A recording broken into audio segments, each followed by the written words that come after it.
శ్యాంప్రసాద్ గారు, సో పార్టీలు విమర్శలు ప్రతి విమర్శలు ఇవన్నీ పక్కన పెడదాం. కాసేపు ఒక విశ్లేషకుడిగా మీరేం చెప్తారు సార్? అంటే ఏపీలో ఎందుకు దేశవ్యాప్తంగా కంటే ఎక్కువ రేట్లు ఉండడానికి కారణం ఏంటి?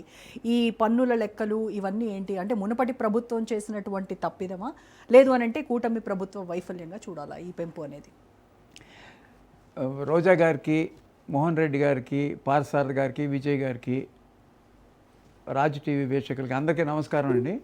ఇది ప్రపంచ సంక్షోభం అండి. ఇది లోకల్ ఇష్యూ కాదు. ఇది లోకల్గా ధర్నాలు చేయాల్సిన విషయం కాదు. ధర్నా ఒక సరైన ఒక లోకల్గా ఆ ప్రభుత్వం చేసేది ఏదన్నా అన్యాయంగా చేస్తుంటే, తప్పులు చేస్తుంటే దాని మీద ధర్నాలు చేయొచ్చు. ఇది ప్రపంచ సమస్య అయినప్పుడు ఇది లోకల్ సమస్యగా తీసుకొచ్చి లోకల్గా ధర్నాలు చేసి పార్టీ ఉనికిని కాపాడుకోవడం చేసినట్టుగా ఉంది వైఎస్ఆర్సీపీ. అంటే మిగతా రాష్ట్రాలతో సరిపడా సేమ్ అదే ఉంటే వాళ్ళకు కూడా అన్ని ప్రపంచ సంక్షోభమే అనుకునేవాళ్ళు. బట్ అది ఎక్కువగా ఉండడం మూలానే కదా వాళ్ళు. దాని గురించి కూడా చెప్తామమ్మా. అది ఉండండి, మీరు ఒకసారి ఆగండి సార్. మీరు చెప్పేది వినాలి కదా. మీరు చెప్పినప్పుడు విన్నాం కదా మేము. మోహన్ రెడ్డి గారు ప్లీజ్, మేము చెప్పినప్పుడు విన్నాం కదా. ఏమండి, ఆంధ్రప్రదేశ్లో లాస్ట్ 2019 నుంచి 24 వరకు పెట్రోల్ డీజిల్ రేట్లు ఎలా ఉన్నాయి, మిగతా రాష్ట్రాలు ఎలా ఉన్నాయి? అప్పుడు కర్ణాటక బోర్డర్ వాళ్ళు అందరూ కర్ణాటక బెంగళూరు వెళ్ళేవాళ్ళు, తమిళనాడు బోర్డర్ వాళ్ళు చెన్నై వెళ్ళి కొట్టించుకొచ్చేవాళ్ళు, తెలంగాణ బోర్డర్ వాళ్ళు హైదరాబాద్లో ట్యాంక్ ఫుల్ చేయించుకుని వెళ్ళేవాళ్ళు. చాలా భారీగా జరిగినాయి అప్పుడు. అంటే రాష్ట్ర ఆర్థిక పరిస్థితి అలా ఉంది, ప్రజల అప్పుల భారం ఇలా ఉంది అని చెప్పేసి వాళ్ళు చెప్పారు కదా. అవును, అది కరెక్టే. మీరు చెప్పినట్టు సర్చార్జీ ఇవన్నీ ఎవరు మిగతా రాష్ట్రాల కంటే ఎవరు ఫస్ట్ అది ఇంపోజ్ చేసింది? ఎంత ధర్నాలు చేశారు అప్పుడు తెలుగుదేశం గవర్నమెంట్? ఏం ఉపయోగం లేదు. ఇప్పుడు అదే కంటిన్యూ అవుతుంది. సపరేట్గా ఇప్పుడు కూటమి ప్రభుత్వం వచ్చిన తర్వాత మనం ఏమి పెంచలేదు కదా. సేమ్ థింగ్ కంటిన్యూ అవుతుంది. అది ఒకటి. అసలు లోకల్ ఇష్యూ కాదండి ఇది. ఇప్పుడు సేమ్ ఇప్పుడు 2 రూపాయలు ఇక్కడ కంటే ఎక్కువ ఉంది అక్కడ హైదరాబాద్ కంటే ఆంధ్రప్రదేశ్లో. అదే 2 రూపాయలు ఇప్పుడు అక్కడ ఇక్కడ తేడా ఉంది అంతే. There is no difference. అప్పటి నుంచి ఇప్పుడు అదే కంటిన్యూ అవుతుంది. కానీ దీన్ని స్పెషల్గా దాన్ని ఫోకస్ చేసి ఏదండి ఏం అదే చెబుతున్నాం. దానికి కూడా చెప్తాం. దానికి కూడా నేనేదో తెలుగుదేశం పార్టీ పర్సన్ లాగా చెప్పట్లేదండి. మీరేదో నేను తెలుగుదేశం పార్టీ లాగా దాన్ని ఎందుకు వాగ్దానం చేశారు, వాగ్దానం చేసింది ఎందుకు తీర్చలేదంటే, తీర్చడానికి మీరు వీలు కల్పించారా? 5 సంవత్సరాల్లో సర్వనాశనం చేసి అప్పులు కుప్ప చేశారు రాష్ట్రాన్ని. పార్సారథి గారు చెప్పినట్టుగా అది కాదండి. నిజం చెప్తే నమ్మండి సార్. మీరు ధర్నా చేయండి సార్. అసలు ప్రపంచంలో మీరు చేసినటువంటి అప్పులే కదా, మీరు చేసినటువంటి అప్పులే కదా శ్యాంప్రసాద్ గారు కోట్ చేశారు. ఆయన కొత్తగా అంకెలు మార్చలేదు కదా. మీరు చేసినటువంటి అప్పుల గురించి మాట్లాడుతున్నారు. అది ఒకటే కాదండి, టీడీపీ వాళ్ళు చేసినవి కూడా చెప్తారు కదా. అది ఒకటే కాదండి. కాదు, ఒక్క నిమిషం ఆగండి. మీరు చెప్పినప్పుడు మీరు చెప్పినప్పుడు మేము విన్నాం కదండి. ఎవరైనా భారతదేశంలో అబద్ధాలు ఎందుకు చెబుతామండి? దేంట్లో ఏదో ఒక సెంటెన్స్ అబద్ధం అని చెప్పండి. దాంట్లో పార్సారథి గారు ఏమండి ఇందాక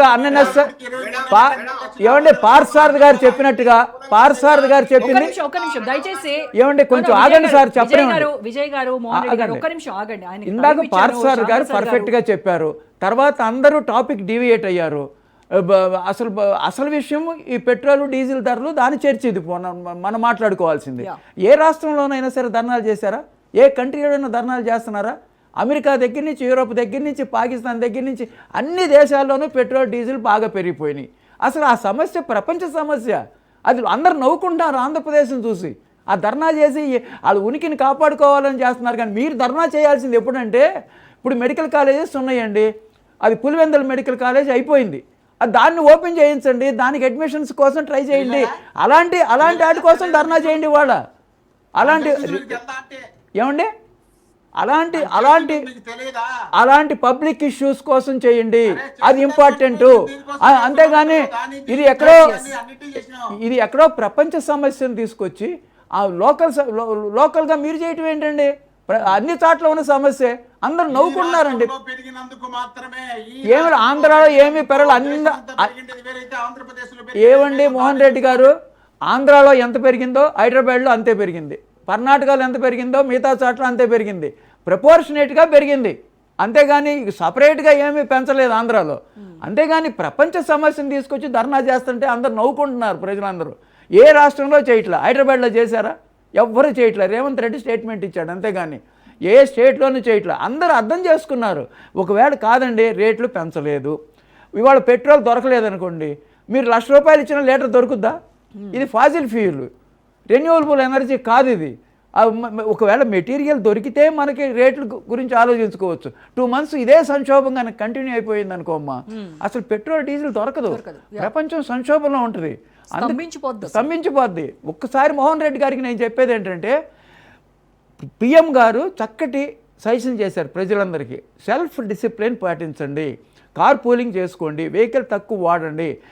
వాళ్ళు ఇప్పుడు ప్రైమ్ మినిస్టర్ కానీ, సీఎం కానీ, డిప్యూటీ సీఎం కానీ అందరూ వాళ్ళు కాన్వాయ్ని తగ్గించుకున్నారు. ఒక్కొక్కళ్ళు 6 కార్ల నుంచి 4 కార్లు, 3 కార్లు, 2 కార్లు అట్లా తీసుకొస్తున్నారు. అట్లా ఎవరి కాళ్ళు, ఇప్పుడు నేను స్టూడియోకి కారు వేసి రావాల్సింది కారు వేసి రాలా. సెల్ఫ్ డిసిప్లిన్ పాటించాలి ఎవరైనా సరే. ఇది దేశ సమస్య కాదు, ప్రపంచ సమస్య. సంక్షోభంలో ఉన్నాం మనం. ఆ సంక్షోభాన్ని మీరు అర్థం చేసుకోండి. అంతేగాని ఇది పొలిటికల్గా తీసుకొచ్చి మీ గుర్తింపు కోసం, మీ ఉనికి కోసం లేనిపోయిన దానికి అనవసరంగా ధర్నాలు చేయటం. చేయాల్సిన దానికి చెయ్యండి. మీరు పోలవరంలో ఏదో సమస్య ఉందన్నారు, ఏమంటే మీరు మాట్లాడింది ఏంటండి? మీరు మాట్లాడింది ఏంటి? మీరు అసలు కంప్లీట్గా అవుట్ ఆఫ్ సబ్జెక్ట్లోకి వెళ్ళి మాట్లాడి నేనేం మాట్లాడతానంటానండి? నేను సబ్జెక్ట్లోకి వెళ్ళా. ప్రైమ్ మినిస్టర్ సందేశాన్ని మనం ఫాలో అవ్వాలి. ఇవాళ మహానాడు ఉందండి, మహానాడు తెలుగుదేశం మీటింగ్ అండి. వాళ్ళు వర్చువల్గా తీసుకొచ్చారు. ఎందుకంటే పెట్రోలు డీజిల్ కొన్ని లక్షల లీటర్లు కన్జ్యూమ్ అవుతుంది. ఎంత డిసిప్లిన్డ్గా చంద్రబాబు నాయుడు గారికి ఎంత మంచి పేరు వచ్చింది. కార్యకర్తలు తెలుగుదేశం వాళ్ళు అందరూ అసంతృప్తిగా ఉన్నారు, ఎందుకంటే వాళ్ళ ఎమోషన్స్ చల్లారలా. బట్ స్టిల్ అదే ఫాలో అవుతున్నారు. లీడర్ చెప్పాడు, ప్రైమ్ మినిస్టర్ చెప్పాడు. మనం బీజేపీ లీడర్ గానో, ఎన్డీఏ లీడర్ గానో మోడీని చూడకూడదు. ఇక్కడ మన ప్రధానమంత్రిగా చూడాలి, ఇక్కడ మన ముఖ్యమంత్రిగా చంద్రబాబు గారిని చూడాలి. ఇది సమస్య, ప్రజలందరి సమస్య. ఆ సమస్యని ఎట్లా మనం దాని నుంచి బయటపడాలా? మన డిసిప్లినే దాన్ని కాపాడుతుంది. ఆ డిసిప్లిన్లో ఉండండి అంటున్నారు. కానీ మీరు వచ్చి పొలిటికల్గా మాకు ఇక్కడ ఆంధ్రాలో ఎందుకు ఉందంటే, ఆంధ్రాలో లాస్ట్ 5 years నుంచి ఎక్కువే ఉంది కదండి మిగతా రాష్ట్రాల కంటే. అదే కంటిన్యూ అయింది, దానికేం స్పెషల్గా ఎక్స్ట్రా రాలేదు కదా. ఒక డిసిప్లిన్ మోర్ ఇంపార్టెంట్. అంత మాత్రం కూడా వైసీపీ నేతలకి అవగాహన లేదంటున్నారా మీరు?